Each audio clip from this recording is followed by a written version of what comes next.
I've just finished watching Lord of the Rings, The Rings of Power, and I thoroughly enjoyed it. But one thing I kept picking up on was some of the fantastic beards that were on display. So in this video, I'm going to cover my 5 favorite beards from the entire series. I do have a bonus 6th beard that maybe you're not expecting. And of course, there are spoilers. So if you've not finished watching it, definitely go and finish before you check out this video, because beard number 5 is going to be a massive spoiler, and we're starting with that right now. So my 5th favorite beard of the entire series was Halbrand, or Halbrand if you're English like me, right?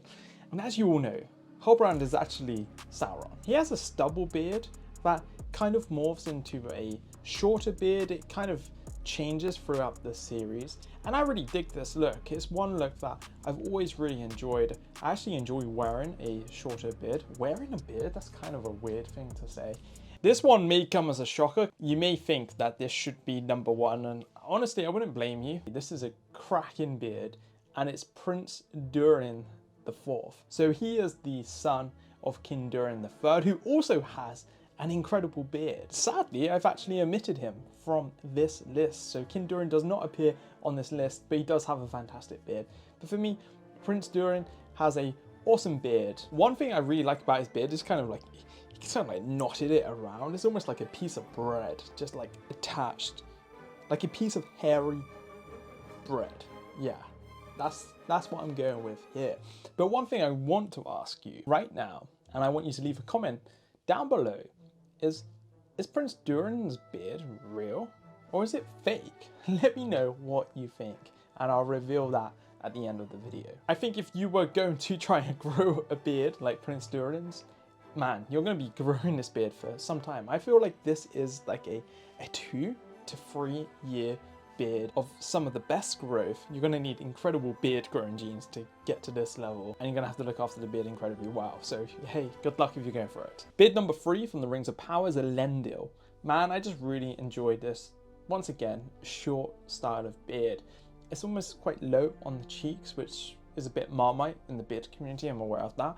But hey, I think Elendil looks really good with the long hair. Just, it's like the perfect combination. I mean, like most guys, if you can be like, hey, do you want to go look like Elendil? They're going to say, hell yeah, I want to look like that handsome chap over there. So for me, hey, Elendil looks incredible. My 2nd favorite beard, Pharazôn. I think I'm pronouncing it correctly. I genuinely can't recall how to pronounce this name before, but hey, his beard. What I thought, like when that beard first came up, I was like, man, this guy has like the most incredible beard. Like, it just blew my mind with the hair, with the beard. It's like quite narrow on the cheeks and kind of comes out a little bit more pointed. I think it's just an incredible style that is actually not too difficult to pull off. It's an achievable, realistic style that if you're wanting to explore growing a longer beard, could work for you. I appreciate that you may not have the hair to go with it, and the mustache. We need to talk about the mustache here because it's just magnificent. That is a hard feat to do. Like, I keep struggling with my mustache, whereas whether to let it grow or to trim it, I keep trimming it back and then loving it and then hating it. Hey, he seems to rock it, so I think it's a good option for you. And my favorite beard, this is only just my favorite beard, and it's the Stranger. And here's another spoiler, Gandalf. We just found out in the last episode with the line about always follow your nose if you're lost. It's definitely Gandalf.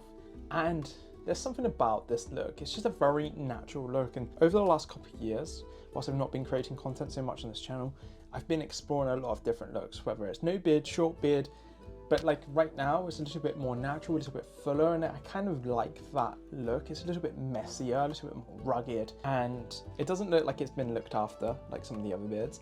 And for some reason, in my mind, I just absolutely love that look and style at the moment. It's kind of one that I'm kind of emulating. I'm a little bit messier and rougher at the moment with my beard look. So for me, Gandalf, or the Stranger, has the best beard in the entire series. Now, I did mention a bonus beard though. So my bonus beard is the wife of Durin, Disa, who will become the future queen. Disa, the reason I'm including her is it's mentioned in potentially, I think, the Fellowship of the Ring film, but throughout the books, that dwarven women actually have beards, and they omitted that from this series, it would have been good to push gender stereotypes in some way. And I kind of just had in my mind the bearded lady from the Greatest Showman film.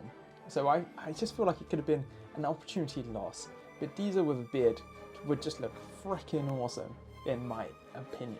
Now, just before we finish up this video, I did mention, is Prince Durin's beard real or fake? And the answer is fake. So Prince Durin's beard actually weighed the same as a newborn baby. It was a bit of a jigsaw beard, it like connected to his wig that he was wearing, so the whole look of Durin is fake, but I think it looked pretty real and compelling, so hats off to the props department. Before you go, you should check out this video that I posted some time ago. I feel like you'll get some use out of this. I'll see you on the next one, my friends.